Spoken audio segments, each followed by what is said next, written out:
UDF മുന്നണിയിലെ ഇടതുപക്ഷ party അതാണല്ലോ ആർ.എസ്.പി. വലതുപക്ഷ മുന്നണിയിലെ ഇടതുപക്ഷ പാർട്ടി എന്ന് വേണമെങ്കിൽ ഒരു പ്രാസം ഒപ്പിച്ച് നമുക്ക് പറയാം. പ്രേമചന്ദ്രന്റെ നേതൃത്വത്തിലുള്ള ആർ.എസ്.പി. യു.ഡി.എഫിലേക്ക് വന്നതിനു ശേഷമാണ് യഥാർത്ഥ ഇടതുപക്ഷം തങ്ങളാണ് എന്ന് യു.ഡി.എഫ് മുന്നണി ഇടയ്ക്കിടെ അവകാശപ്പെട്ടു തുടങ്ങിയത്. എന്തായാലും പറയാതിരിക്കാൻ പറ്റുന്നില്ല, യു.ഡി.എഫ് മുന്നണിയിലെ ഈ ഇടതുപക്ഷ പാർട്ടിയുടെ അവസ്ഥ ഇന്ന് പരമദയനീയമാണ്. 10 വർഷം മുൻപ്, അതായത് 2014 പ്രേമചന്ദ്രനും അസീസിനും ചന്ദ്രചൂഡനും ഒക്കെ വലിയ ബുദ്ധിമോശം കാണിക്കുന്നത്. കൊല്ലം ലോക്സഭാ സീറ്റിന്റെ പേരിൽ ആർ.എസ്.പി. അതായത് ഇടതുപക്ഷത്തുണ്ടായിരുന്ന ആർ.എസ്.പി. മുന്നണി വിട്ടു തികച്ചും വിരുദ്ധ മുന്നണിയായ യു.ഡി.എഫിലേക്ക് എത്തിയത്. ഇടതുപക്ഷ മുന്നണിയിലെ മൂന്നാമത്തെ വലിയ കക്ഷിയാണ് അന്ന് മുന്നണി വിട്ടത്. CPM-ഉം CPI-യും കഴിഞ്ഞാൽ മുന്നണിയിലെ അടുത്ത സ്ഥാനം ആർ.എസ്.പിക്കായിരുന്നു.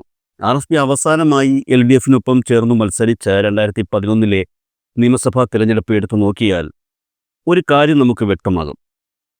കൊല്ലം ജില്ലയിലെ ചില മണ്ഡലങ്ങളിൽ മാത്രം സ്വാധീനമുള്ള ഒരു പാർട്ടി ആയിരുന്നിട്ട് കൂടി ആ തിരഞ്ഞെടുപ്പിൽ ആർ.എസ്.പിക്ക് 4 സീറ്റുകളാണ് LDF നൽകിയത്.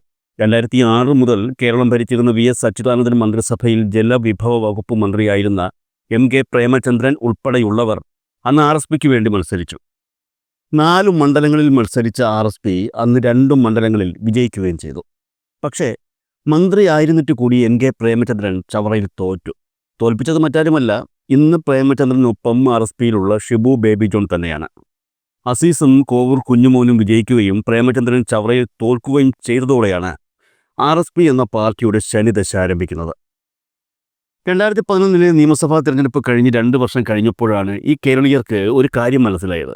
പ്രേമചന്ദ്രൻ എന്ന വ്യക്തിക്ക് അധികാരമില്ലാതെ പിടിച്ചു നിൽക്കാൻ കഴിയില്ല എന്ന സത്യം.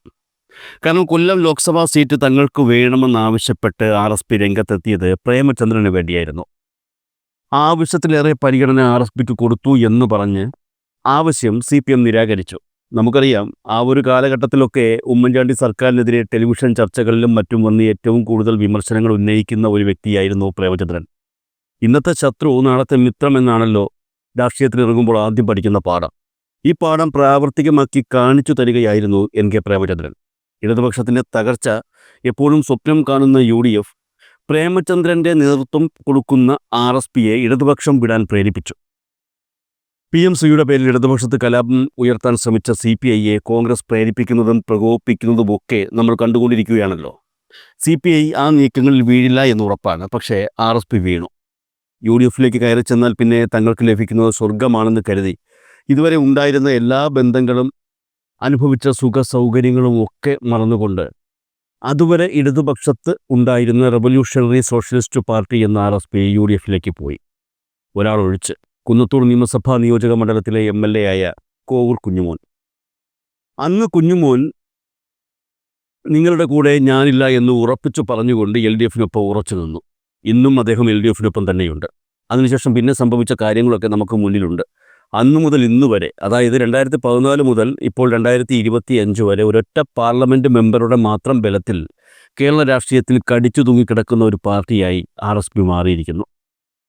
ഒരു പ്രേമചന്ദ്രൻ ഒഴിച്ച് പാർട്ടിയിലെ മറ്റൊരാളെ പോലും ജയിപ്പിക്കാൻ കഴിയാതെ ചക്രശ്വാസം വലിക്കുന്ന ഒരു പാർട്ടിയായി ഇപ്പോൾ ആർ.എസ്.പി. നമുക്ക് മുന്നിലുണ്ട്. എന്നാൽ കോവൂർ കുഞ്ഞുമോൻ അതിനുശേഷം നടന്ന എല്ലാ നിയമസഭാ തിരഞ്ഞെടുപ്പിലും മത്സരിക്കുകയും ആ ഇലക്ഷനിലൊക്കെ ജയിക്കുകയും ചെയ്തു. ഈ സാഹചര്യത്തിലാണ് അപ്രതീക്ഷിതമായി പ്രേമചന്ദ്രന് വീണ്ടും വാർത്തകളിൽ നിറഞ്ഞത്. ശബരിമല വിഷയവുമായി ബന്ധപ്പെട്ട് ശബരിമല ക്ഷേത്രത്തിൽ സ്ത്രീ പ്രവേശനം അനുവദിച്ചുകൊണ്ട് സുപ്രീം കോടതി വിധി വന്നതിന് പിന്നാലെ നടന്ന ചില നീക്കങ്ങളെ വർഗീയപരമായി പരാമർശിച്ചുകൊണ്ടുള്ള ഒരു പ്രസ്താവനയാണ് പ്രേമചന്ദ്രൻ നടത്തിയത്. ബിന്ദു അമ്മണി, രഹന ഫാത്തിമ എന്നിവർ ശബരിമലയിൽ കയറുന്നതിന് മുൻപ് അവർക്ക് ബീഫ് വാങ്ങി നൽകി കഴിപ്പിച്ചു എന്ന പരാമർശമാണ് പ്രേമചന്ദ്രൻ്റെ ഭാഗത്തു നിന്നും ഉണ്ടായത്. ഇതുമായി ബന്ധപ്പെട്ട നിരവധി ചർച്ചകൾ സമൂഹ മാധ്യമങ്ങളിലും മറ്റും ഉയർന്നിരുന്നു. തൻ്റെ പേര് വച്ചുകൊണ്ട് ഇത്തരത്തിലൊരു വർഗീയ പരാമർശം നടത്തിയ പ്രേമചന്ദ്രനെതിരെ ബിന്ദു അമ്മണി പരാതി നൽകിയിരുന്നു. ഈ സാഹചര്യത്തിലാണ് ഇതുമായി ബന്ധപ്പെട്ട് പുതിയൊരു വിവരം ഇപ്പോൾ പുറത്തു വരുന്നത്.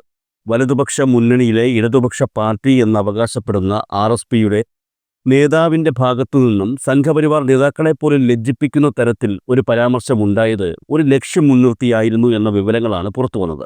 എന്നാൽ ഏത് ലക്ഷ്യം മുൻനിർത്തിയാണോ പ്രേമചന്ദ്രൻ ഇത്തരത്തിലുള്ള ഒരു ഭീകരമായ വർഗീയ പരാമർശം നടത്തിയത്, ആ നീക്കം പൂർണ്ണമായും പരാജയപ്പെടുകയായിരുന്നു എന്നാണ് പുറത്തുവരുന്ന ഈ വിവരങ്ങളിലൂടെ വ്യക്തമാകുന്നത്. RSP LDF വിട്ട് UDFിലെത്തിയ ശേഷം നടന്ന 2 നിയമസഭാ തിരഞ്ഞെടുപ്പുകളിലും സമ്പൂർണ്ണ പരാജയമാണ് പാർട്ടി ഏറ്റുവാങ്ങിയത്. എന്നുവെച്ചാൽ ഒരു സീറ്റിൽ പോലും വിജയിച്ചില്ല എന്നർത്ഥം. LDFിൽ RSP ഉണ്ടായിരുന്ന സമയത്ത് അവർക്ക് ഇടതുപക്ഷം നൽകി വന്നത് 4 സീറ്റുകളായിരുന്നു. ഈ 4 സീറ്റുകളിൽ 2 സീറ്റുകൾ ഷുവർ സീറ്റുകളായിരുന്നു. എന്നാൽ വിചാരിച്ചാൽ മറ്റു 2 സീറ്റുകളിലും വിജയിക്കാനുള്ള സാഹചര്യവും ഉണ്ടായിരുന്നു.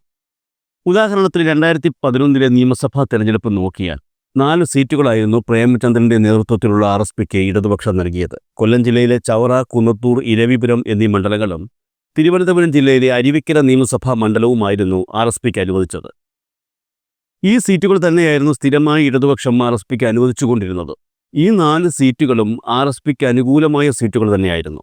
ആയിരനാട് രൂപം മാറി അരുവിക്കര ആകുന്നതിന് മുൻപ് പല തവണ RSP ആ മണ്ഡലത്തിൽ വിജയിച്ചിട്ടുണ്ട്. കാർത്തികേയൻ മണ്ഡലത്തിന്റെ നേതൃത്വം ഏറ്റെടുക്കുന്നതിന് മുൻപ് പങ്കജാക്ഷൻ സ്ഥിരമായി മത്സരിച്ച് വിജയിച്ചു കൊണ്ടിരുന്ന മണ്ഡലമാണ് ആര്യനാട്. പിന്നെ ഇരവിപുരവും കുന്നത്തൂരും ഇടതുപക്ഷ കോട്ടകളായിരുന്നു. അതിനൊപ്പം തന്നെ ചവറ നിയമസഭാ മണ്ഡലം RSPയുടെ ഹോം ഗ്രൗണ്ട് കൂടിയായിരുന്നു. ഇത്തരത്തിൽ തികച്ചും RSPക്ക് അനുകൂലമായ മണ്ഡലങ്ങൾ തന്നെയാണ് LDF നൽകി വന്നത്. അന്ന് തെരഞ്ഞെടുപ്പിൽ കുന്നത്തൂരും ഇരവിപുരവും വിജയിക്കുകയും ചവറയിലും അരുവിക്കരയിലും അവർ തോൽക്കുകയും ചെയ്തു. എന്നാൽ അതേസമയം UDFിലേക്ക് വന്ന ശേഷം RSPക്ക് ലഭിക്കുന്ന സീറ്റുകളൊന്ന് നോക്കിക്കേ. 2016 2021 തിരഞ്ഞെടുപ്പുകൾ എടുത്ത് പരിശോധിച്ചാൽ 2 തവണയും UDFിൽ ഉണ്ടായിരുന്ന RSPക്ക് മുന്നണി നൽകിയത് 5 സീറ്റുകൾ വീതമാണ്. പക്ഷേ ഈ 2 തെരഞ്ഞെടുപ്പിലും ഒരൊറ്റ സീറ്റിൽ സ്വന്തം സ്ഥാനാർത്ഥികളെ വിജയിപ്പിക്കാൻ RSPക്ക് കഴിഞ്ഞിട്ടില്ല. ചവറ RSPയുടെ ഹോം ഗ്രൗണ്ട് ആയതുകൊണ്ട് തന്നെ അത് UDFും അവർക്ക് നൽകുന്നുണ്ട്. ഇരവിപുരം UDF RSPക്ക് തന്നെയാണ് നൽകിയിരിക്കുന്നത്. പക്ഷേ നൽകിയിട്ട് കാര്യമില്ല. ഇരവിപുരം ഇടതുപക്ഷ കോട്ടയാണെങ്കിലും അവിടെ RSPക്ക് മാത്രമായി പ്രാധാന്യമില്ല. കുന്നത്തൂർ സംവരണ മണ്ഡലമാണ്. ഇടതുപക്ഷത്തെ RSPയും UDFിലെ RSPയും നേരിട്ട് ഏറ്റുമുട്ടുന്നൊരു മണ്ഡലമാണ് കുന്നത്തൂർ. തിരുവനന്തപുരം ജില്ലയിൽ RSPക്ക് നൽകിയിരിക്കുന്നത് സ്വപ്നത്തിൽ പോലും ജയിക്കാൻ കഴിയാത്ത ആറ്റിങ്ങൽ മണ്ഡലവും. ഈ സാഹചര്യത്തിലായിരുന്നു 2026 നടക്കാൻ പോകുന്ന നിയമസഭാ തിരഞ്ഞെടുപ്പുമായി ബന്ധപ്പെട്ട് ഒരു പുതിയ നീക്കം നടക്കുന്നത്. അതായത് ഇപ്പോൾ RSP മുന്നോട്ട് വച്ചിരിക്കുന്ന പ്രധാന ആവശ്യം തങ്ങൾക്ക് വിജയിക്കാത്ത 5 സീറ്റുകൾ ലഭിക്കുന്നതിനേക്കാൾ നല്ലത് വിജയിക്കുന്ന 3 സീറ്റുകൾ മതി എന്നുള്ളതാണ്. നിലവിൽ RSPക്ക് UDF നൽകുന്നത് കൊല്ലത്ത് 3 സീറ്റുകളും തിരുവനന്തപുരത്ത് 1 സീറ്റും വടക്കൻ ജില്ലകളിൽ എവിടെയെങ്കിലും 1 സീറ്റുമാണ്. തിരുവനന്തപുരത്ത് RSPക്ക് UDF നൽകുന്ന ആറ്റിങ്ങൽ നിയമസഭാ മണ്ഡലം ഒരു രീതിയിലും അവർക്ക് അനുകൂലമല്ലാത്ത ഒരു സീറ്റാണ്. ഒന്നാമത് ആ സീറ്റ് സംവരണ സീറ്റാണ്. തിരുവനന്തപുരത്തെ സംബന്ധിച്ച് ജനറൽ മണ്ഡലങ്ങളിൽ മത്സരിക്കാനുള്ള സ്ഥാനാർത്ഥികൾ പോലും RSPക്കില്ല. അതിനിടയിൽ ഒരു സംവരണ മണ്ഡലം കൂടി വരുമ്പോൾ അവിടെ RSP മൂക്കിട്ട് ഇക്ഷ ഇമ്മ വരയ്ക്കും. അതുപോലെ തന്നെ വടക്ക് ഏതെങ്കിലും ജില്ലയിൽ RSPക്ക് നൽകുന്ന 5ാമത്തെ സീറ്റ് അതിനി മുതൽ വേണ്ട എന്ന നിലപാടിലാണ് അവർ. തലകുത്തി നിന്നാൽ പോലും ജയിക്കാൻ കഴിയാത്ത, പോട്ടെ കെട്ടിവച്ച കാശ് പോലും ലഭിക്കാത്ത മണ്ഡലങ്ങളാണ് UDF വടക്കൻ ജില്ലകളിൽ RSPക്ക് നൽകുന്നത്. 2016 കിട്ടിയത് കയ്പമംഗലം, 2021 ഷൈല ടീച്ചർ മത്സരിച്ച മട്ടന്നൂർ. ഇവിടെയൊക്കെ എങ്ങനെ ജയിക്കാനാണ് എന്നാണ് RSP ചോദിക്കുന്നത്. ഈ സാഹചര്യം മുൻനിർത്തിക്കൊണ്ടാണ് തങ്ങൾക്ക് 3 സീറ്റ് മതി എന്നും അത് ജയിക്കുന്ന സീറ്റുകളായിരിക്കണം എന്നും ഉള്ള ഒരു നിർദ്ദേശം അവർ മുന്നോട്ട് വച്ചത്. നമുക്ക് നോക്കാമെന്നൊരു മറുപടി UDFിൽ നിന്ന് RSPക്ക് ലഭിച്ചിരുന്നു. അതിൻ പ്രകാരം RSP ആവശ്യപ്പെട്ട സീറ്റായിരുന്നു കൊല്ലം ജില്ലയിലെ കൊല്ലം നിയമസഭാ നിയോജക മണ്ഡലം. ഈ സീറ്റ് അവർ ആവശ്യപ്പെട്ടതിന് മറ്റൊരു കാരണം കൂടി ഉണ്ടായിരുന്നു.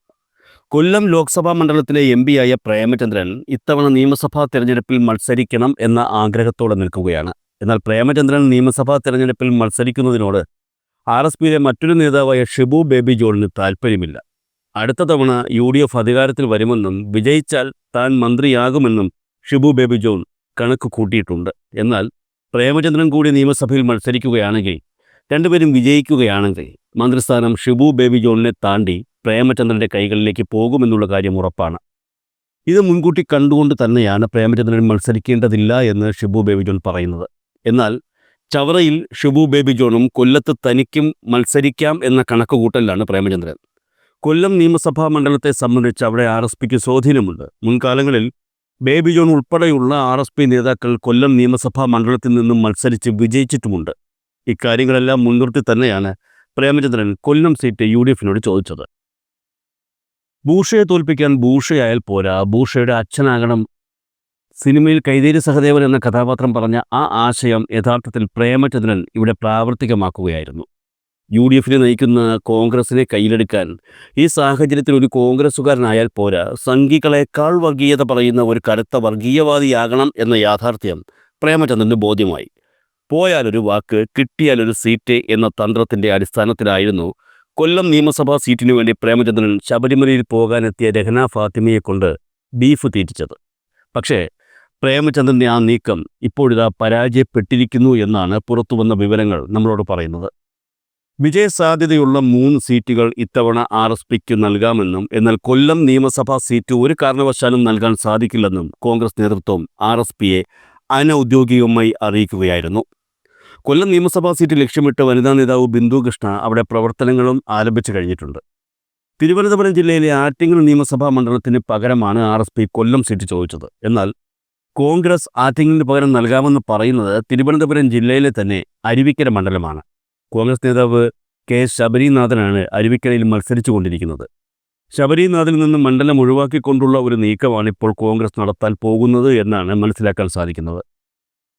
എന്നാൽ പ്രേമചന്ദ്രൻ ഉൾപ്പെടെയുള്ള RSP നേതാക്കൾക്ക് ആറ്റിങ്ങൽ മണ്ഡലത്തിന് പകരം അരുവിക്കര മണ്ഡലത്തിനോട് ആഗ്രഹം ഒട്ടുമില്ല. ഒരർത്ഥത്തിൽ പറഞ്ഞാൽ കോൺഗ്രസും ലക്ഷ്യമിടുന്നത് ഒരു വെടിക്ക് 2 പക്ഷികളെയാണ്. RSPയുടെ വിലപേശൽ തന്ത്രത്തെ മറികടക്കുക എന്നുള്ളതാണ് അതിൽ ആദ്യത്തേത്. അതായത് അരുവിക്കര മണ്ഡലത്തിൽ മത്സരിക്കുന്ന RSPക്കാരൻ ആരായാലും അയാൾ ഇത്തവണ രക്ഷപ്പെടില്ല എന്ന കാര്യം കോൺഗ്രസ് നേതാക്കൾക്ക് നന്നായി അറിയാം. RSPയിലെ ഏതെങ്കിലും ഒരു പ്രധാന നേതാവിനെ അരുവിക്കര മണ്ഡലത്തിൽ മത്സരിപ്പിച്ച് പരാജയപ്പെടുത്തുകയും പിന്നീട് സീറ്റുകൾക്ക് വേണ്ടിയുള്ള RSPയുടെ അവകാശവാദത്തെ തടസ്സപ്പെടുത്തുകയും ചെയ്യുക എന്നുള്ളതാണ് കോൺഗ്രസിൻ്റെ ഗൂഢലക്ഷ്യം.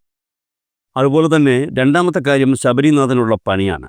CPM പക്ഷത്ത് നിന്നുകൊണ്ട് ശബരിനാഥൻ്റെ പത്നി കോൺഗ്രസിന് ഇടയ്ക്കിടെ പണികൾ നൽകുമ്പോൾ അവർ തൻ്റെ ഭാര്യ എന്നതിലുപരി സ്വതന്ത്രയായ ഒരു വ്യക്തിയാണ് എന്നും അതുകൊണ്ട് അവരോട് ഇക്കാര്യത്തെക്കുറിച്ച് സംസാരിക്കുവാനോ അവർ ചെയ്യുന്ന കാര്യങ്ങൾ ചെയ്യരുത് എന്ന് ആജ്ഞാപിക്കാനോ തനിക്ക് കഴിയില്ല എന്നും നിലപാടെടുത്ത ശബരിനാഥനെതിരെ വലിയ രീതിയിലുള്ള വിമർശനം കോൺഗ്രസ് പാർട്ടിക്കുള്ളിൽ തന്നെ ഉയർന്നിരുന്നു. ഇത് മുൻനിർത്തി ശബരിനാഥനെ ഇത്തവണ തെരഞ്ഞെടുപ്പിൽ നിന്നും മാറ്റി നിർത്തണമെന്ന ഒരു ആവശ്യം ചില പ്രവർത്തകർ ഉന്നയിച്ചിരുന്നു. എന്നാൽ ഒരു യഥാർത്ഥ കാരണമില്ലാതെ അത്തരത്തിലുള്ള ഒരു നീക്കം കോൺഗ്രസിൻ്റെ ഭാഗത്തു നിന്നും എടുക്കാൻ സാധിക്കില്ല. ഈ സാഹചര്യത്തിലാണ് RSPയുടെ സീറ്റ് പ്രശ്നം മുന്നിലേക്ക് വരുന്നതും വേണമെങ്കിൽ അരുവിക്കര സീറ്റ് RSPക്ക് നൽകാമെന്ന് കോൺഗ്രസ് അറിയിക്കുന്നതും. എന്തായാലും കോൺഗ്രസിൻ്റെ ആ ഒരു ബുദ്ധി വർക്കാകുമോ ഇല്ലയോ എന്നുള്ളത് കണ്ടു തന്നെ അറിയണം.